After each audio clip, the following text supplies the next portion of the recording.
Quick opportunity to go into the bye week 2-0, which that was the goal all along. So I thought we did a great job doing that. Again, took a big step forward, I think. Started out with BG and then played a good Western Michigan game who'd come off a tough game versus Southern Cal. I thought we handled adversity in the game, so that was a positive. Pretty much what I'd said the other night, so that was a positive. I think you have to learn how to do that. Too many times last year, maybe we did not do that. And that has been something that I think we've been able to hang our hat on a little bit here. So it's good to see that happening. Played a lot of players. By my count, we played 24 on defense alone, 24 players on defense. And we didn't substitute at the end of the game. So those were guys that were playing throughout the entire game. And then 24 on the offensive side of the ball, and that did not include special teams. Took the red shirt off of Connor Hayward, who I think will be an outstanding player for us. And you'll see him showing up in other special teams in other areas as well. And now we go into the bye week. And again, the bye week, our focus will be on working on the field, off the field as well, academically. Make sure we're doing a little bit of recruiting. We'll practice 3 times this week. And then we need to stay fresh and healthy. That's probably as big a focus as anything. Right now we're a healthy football team. We need to stay that way and start to prepare for Notre Dame. So I'll just take some questions.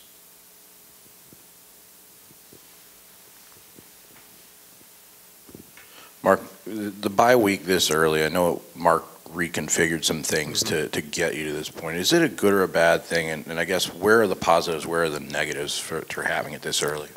You know, we've had them all over the place in the past 10 years. We had one year where we had a bye the next to the last game. And, I was fretting about that, but we had a chance to play for a championship that time. And so we had an extra week to prepare. Last year I think we had a bye after one game prior to the Notre Dame game and played very well. We've had a mid-year. I think most people would rather have the mid-year, but hey, we had a long camp this year, longer camp than usual. So we've been 7 weeks straight with football. So I do think it's advantageous for our guys to step away. But there's, maybe it's probably best said, how do you play after your bye week? And, that'll define itself. So I think the main thing we want to do is stay in condition, but stay healthy, stay football conditioned, allow us to catch up maybe a little bit at the beginning of the academic year, academically, and just do some things, sort of ground ourselves. I'm going to sit and talk to all of our freshman players one at a time this week and just sort of catch up with them. I think that'll be a positive for them because some of those guys are getting redshirted, some of them are playing. They're all in different things. Different levels there. So I'm going to try and do that.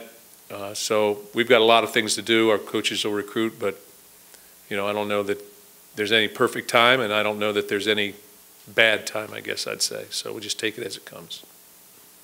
Mark, with Brian in the read option, it looked like he made a lot of really good decisions as far as keeping the ball or giving it or handing it off on Saturday. How difficult is it for a young quarterback to make the right decision, and what kind of progress have you seen from him in that? He's always been able to do that. I think that's something that he was able to do in high school. So he's sort of gifted in that way, and he's not afraid to. He's got great ball handling skills, and rides out fakes well and things of that nature. So I think it's been a positive.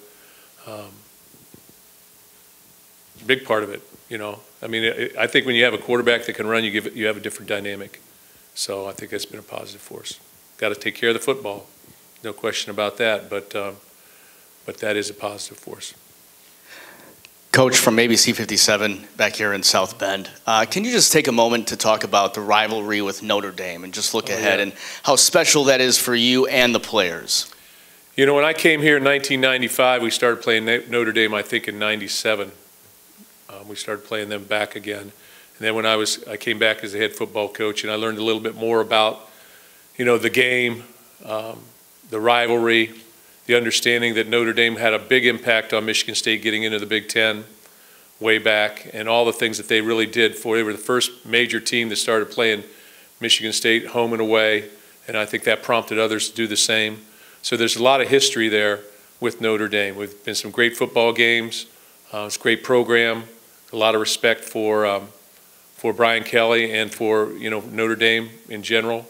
And I think it's one of the classic football games in America. So every year, the Notre Dame, Michigan State, probably because of the 66 game itself, takes on a whole level of interest, a national interest, I think.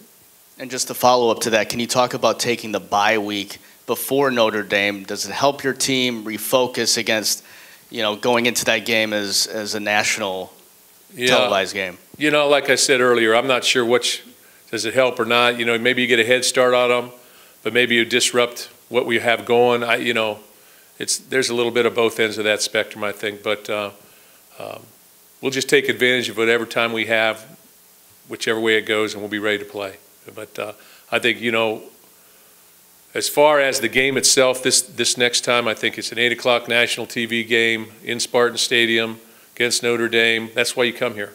You come here for these type of opportunities to play in these marquee games like this, and I think it'll be exciting for everybody involved.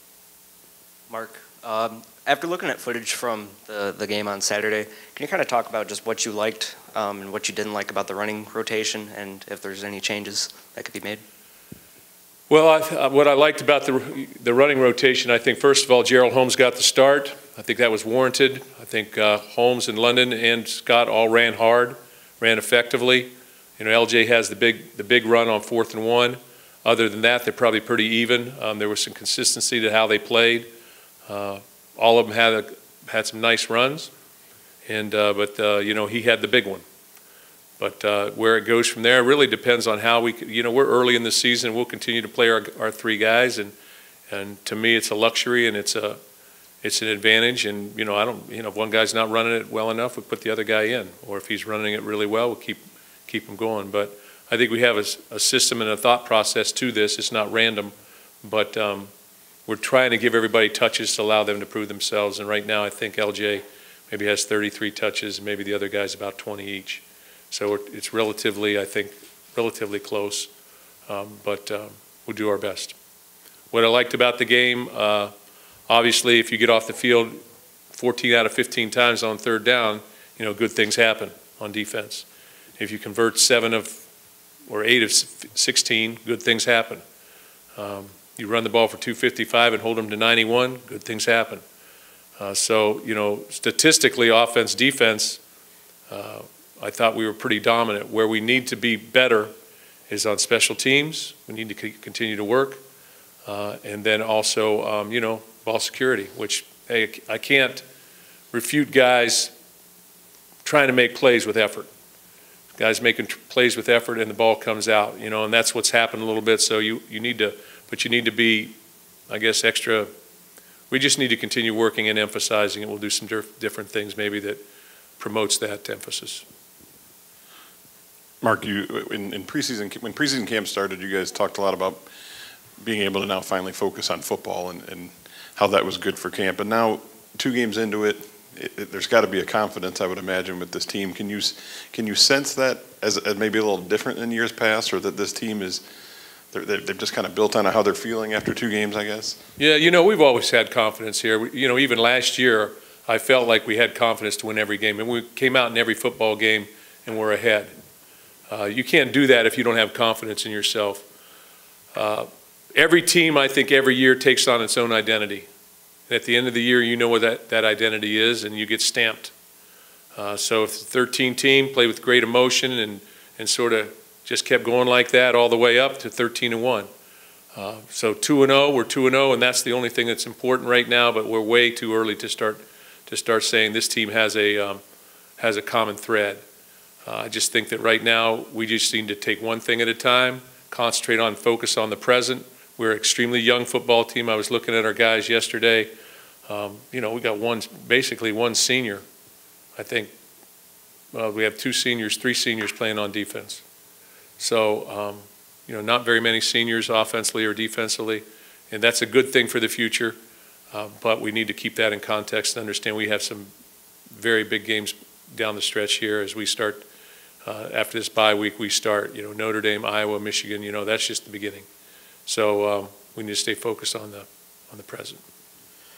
Mark, you brought up the defensive side of the ball, the job you did on 3rd down. How much of that is related to the pressure that you've generated thus far? And I guess, what have you seen, especially on 3rd downs, from that 3-man attack that you guys are putting up front? Yeah, you know, I think we've changed some things up there schematically a little bit, but I think we also are pretty fresh. We're playing a lot of people. I think we have some special guys on the edge a little bit, and we've done some different things, and you know, it remains to be seen how we play the next opportunities we have. But right now, I think opponents are like 11% on third down. I think that, I don't know what it is, 3 out of 56 or something like that. So, you know, right now we're playing very well. So we'll see. We'll see. It's not 56, must be 36. But right now we're playing very well at that. But you know, every game's a new challenge. Every game you have different people you have to defend, or whether it's the quarterback, the running back, or the wideouts. So challenging. When guys make position changes, Mark, it's very rare to go from running back to defensive tackle. But Gerald has, and his speed has benefited him. Will you talk about his emergence? Because your players and coaches are talking about how well he's playing. He's playing well. And he was a guy that was about 240 pounds when we recruited him at tailback. And he was a very good tailback out of Jersey. And then I think he got here, he was 260. And then he went to 268 at the end of summer camp. And he slowly started eating his way to defensive line. So he eventually got there pretty quickly, and but he had to learn it. He played defensive tackle in high school, but it's not the same. So he had to learn it, and he had to learn to play with a motor. But you can see the athletic ability that you talk about now, and he's starting to understand that, playing with his hands much better. And I think he's played well thus far. But again, new challenges are coming. Mark, with Jake Hartberger, I know for a couple of years whether he caught the ball was a question for you. Has he transitioned to the point where he is a weapon for you guys and consistently? Yeah, I think Jake is an excellent punter. I've always talked to him about, you know, what do I know about punting? I think I did punt in Little League maybe. But to me, you have to become so confident it's like going to the fair. You know, you go to the fair and you shoot the 3, or you're pitching coins or whatever you're doing. That's the approach you have to be able to take. It's my turn to go out and show what people I can do, show people what I can do. And I think that he's gotten to that point now where it's just, this is what I do. I think he enjoys going out there, and I mean, he can boom them. I think he had sort of a down day this past weekend, but compared to what he can do and what he's usually done. And you saw, I think he had 4 50-yard punts maybe the week before. So even this week with the ones that are out, you know, out of bounds, placed near the 4-yard line, they seem to be effective though. They were effective. We needed to do that. They were effective. We asked him to do that, but I think he's got an outstanding leg, and I think he's very confident right now, which I think you have to, you know, in those, you got one and done. You're one and done.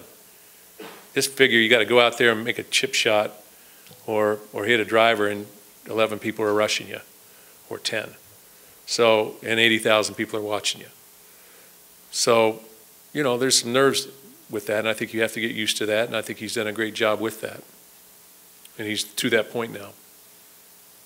Mark, you've got a handful of guys from Florida on your roster. How are they holding up after this past weekend, and is this a good time for the bye, especially for them, probably? Yeah, they're doing well. Their families are all doing well. You know, I talked to LaShawn Polino Bell. You know, I said, are they leaving? No, they're going to ride it out. And, you know, they're about 30 minutes from the coast. But everybody, you know, TJ Harrell's family, you know, everybody's family. I think we have 4 guys, Larice Nelson and Devin Salmon. Everybody's family's okay. I think they probably are without power, some of them, but they seem to be doing okay, and we've checked on all of them. Mark, kind of along those same lines, I know you said at the end of the Western game you wanted it to be under the radar. Can you give a statement or shed any light on the players that volunteered to go to Houston? Were they all able to make it, and are those efforts going on there for them? Yeah, we have a group going down to Houston. You know, as usual, that group goes from one, you know, when you first ask people these things, you know, we got 30 guys going, and then it sort of trickles down the way it is. But there's a sufficient number of people going down there. But I think it's for aid, you know, and I'm not going to sit here and talk about who's going or all these different things. I just think it's a good thing, it's a good cause, and our guys are going down for the right reason, and so just leave it with that. But going back to the defensive interior, what have you seen from Raekwon Williams these first 2 weeks and how he's grown, and does he remind you of any other interior guys you've had in the past? I think all 4 of the guys that are playing in there are playing well. Panasuk, Big stop on fourth down this week. Raekwon's playing very well. He's very athletic, extremely athletic. This guy played probably high school football maybe 2-3 years, and so he's sort of coming into his own. He's a big, 6'4", 6'5", 310-pound guy. We talked about Gerald. I think Naquan Jones is playing extremely well. But again, new challenges are coming, so they need to continue to be consistent. Mark, Larice got a couple opportunities to return punts on Saturday. He had a nice move on one of them. Looked pretty excited about. What have you seen from him as a true freshman to get the chance to be on the field for that? And do you continue to plan on rotate him with Daryl? Yeah, he played a little bit the first week. Don't really like putting a guy in there to return punts without having touched the field prior to that in that particular game. But he's very confident, very sure-handed. He's demonstrated what he can do in practice over and over, and we'll see where he's at this next week. But he's gifted. He's gifted. He's very quick, and he can get north. Mark, can you talk a little bit about what Joe Bocci has done in terms of transitioning to middle linebacker and translating what you guys wanted from the rest of the guys around him? Yeah, I sort of feel like Joe is much like Brian Lewerke in a lot of ways. He has sort of that it factor a little bit. You knew that he was going to be a good player even last year. You knew that Brian was going to be a good player based on what you saw from last year and the feeling that you had. Same thing with Joe Bocci, and he's a great athlete, as I've talked about before. Physical, very hard-working guy, brings a sense of that hard work mentality to our entire defense, but he's a great athlete, very active, and he's been very, very productive. Coach, how would you assess Brett Scanlon's progress since he's been here? Brett has punted for us. He's kicked for us a little bit as on scout team stuff. He sat out the 1 year, and now he's in a position to be the kicker. He's been pretty good. He caught one, kicked one a little flat this past week, which we can't have. But I think he's solid. He's a team guy. He's got toughness, and I think he's a big competitor. So, going to have opportunities. Like I said, here comes the rest 10-game season now. So he'll have opportunities as we go. But he's done a nice job. Mark, I know it's hard to, you can't really say how the season's going to go, but 10 true freshmen at this point. Are there some other guys that are close there? Could you see some other guys playing, or is it more of a only if there's injuries kind of deal, if there's an issue with depth at this point? I think Dom Long will play this week. I think he's another guy that'll play.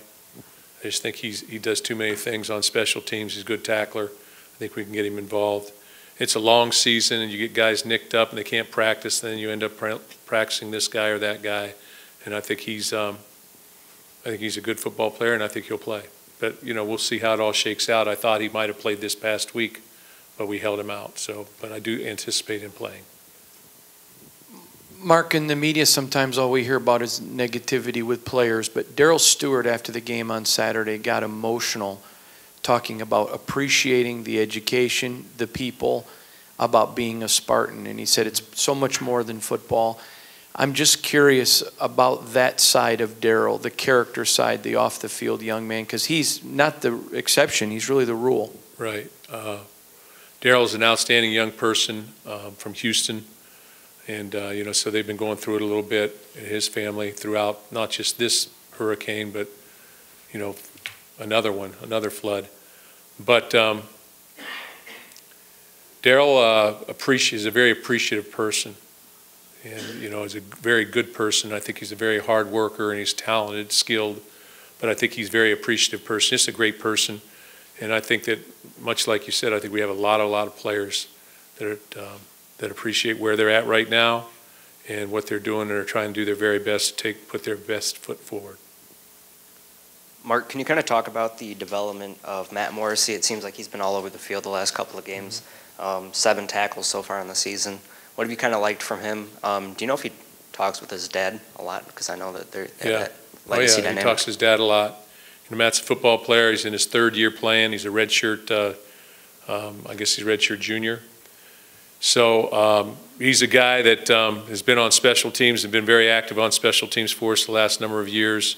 now is an opportunity to start. He's got great ball skills. You know, he was on a state champion semifinal basketball team, big school division in Illinois, so he can jump and run. Very athletic, and he knows what to do. And he's very, you know, when you know what to do and you can do it fast, good things are going to happen, and that's where he's at right now. And he's got a good feel, and he's another one of the leaders, I think, on this football team, and very controlling position. He's done a nice job. Mark, kind of looking at the secondary there's been a lot of talk about a Josiah Scott or one of the other CBs, but what have you seen from maybe a Corey Willis or a Matt Morrissey out there in other safeties? I think your secondary is playing very well at this point. You know, giving up about 100 yards a game passing in this modern era of football. But again, as I've said with other positions, challenges are going to come. Right now, they've played the ball very well in the deep part of the field. There's not a lot of mistakes back there. They've tackled pretty effectively. And so you see them limiting, you know, yards after catch and things of that nature. But again, you know, the meat of the schedule is coming. So, you know, we'll just continue to try and take one step at a time here. You mentioned earlier about keeping the guys fresh. Noticed you rotated interior guys, outside guys, pretty much everybody around the linebackers, I guess, and even the linebackers. But is that a result of the speed that those two teams that you played were going with, or is that something that you expect to kind of continue to do throughout the year? I really think we'll continue to do that because I don't think that there's a lot of separation between the quality of player. So they've put themselves in that position. You know, Tyson Smith, for example, he started for us before. So he's playing in there as a 2 a little bit, but he deserves to play. And he, you know, with the big pick against BG for a touchdown, you know, we talked about Josiah Scott, and Josh Butler is an improved football player. You know, Justin Lane, what he did last year. I mean, I don't care really who's playing. I mean, it's pretty much like the tailbacks. And we've got that situation at the defensive line, the defensive ends. Probably the linebackers a little bit more clear with those guys, but we're playing a lot of guys, and we typically roll some linebackers in there as well. So I think that's a good situation. It keeps guys fresh, and maybe as much as anything, it keeps everybody energized and focused on the task at hand throughout the week. And they bring that emotion to the game, and I think that's good for everybody. And they're a very close unit, much like our offensive line. We're playing 8 guys. So when guys get to play, it takes on a whole new meaning of preparation, or preparation takes on a whole new meaning.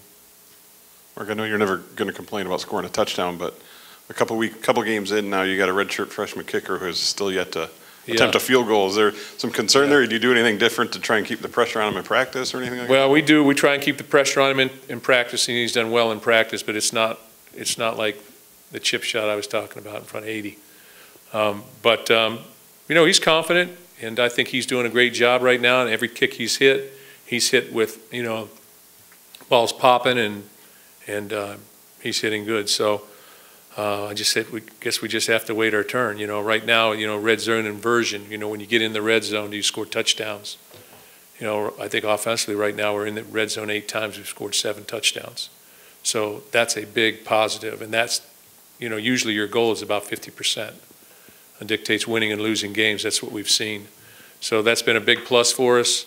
And on the other side of the spectrum, I think they've only been in the red zone 3 times and they've not scored touchdowns. So that's a positive as well. Fred, I don't see Fred here, so I'm going to do a little quick 2-parter. But okay, that's good. You got to have one of those. The first one, is there any update on A.J. Arcuri, any expectation of when he might be back? And secondly, the 2 young defensive linemen on the end, Panashuk and Brandon Randall. Randall got his sack. Panashuk got that outside tackle. I guess, what have you seen from them in terms of explosiveness, and do you believe that they can continue into a 4-down situation? Yeah. First of all, like I always say, the first question was, AJ? Yeah, we'll know on AJ here early October. I think my hope is that he'll start to be able to practice again, but he's had to go through some different things with his surgery. But it's our hope that that'll happen here in October. So he would be available to play some. I think he has that skill set to do that. As far as the 2 defensive ends, I think they're very good players. They're active. You know, they're a little bit different. You know, Brandon Randall's, you know, 235 probably, very quick, athletic. You know, Panasuk, Jacob is about 270, very powerful, but explosive. I think that, the one's a redshirt freshman, the other one's a true freshman. And again, it just speaks to the future here. Both of them are very good players that can make plays. So I see them, continuing to play and get better. And again, we probably have a three deep rotation at defensive end. It's deep. But those guys, and Brandon can also play some linebacker. He's been taught that position as well, and you see him in different situations. So he can show up a number of different places. Anything else? Pretty good? Okay, thanks, guys.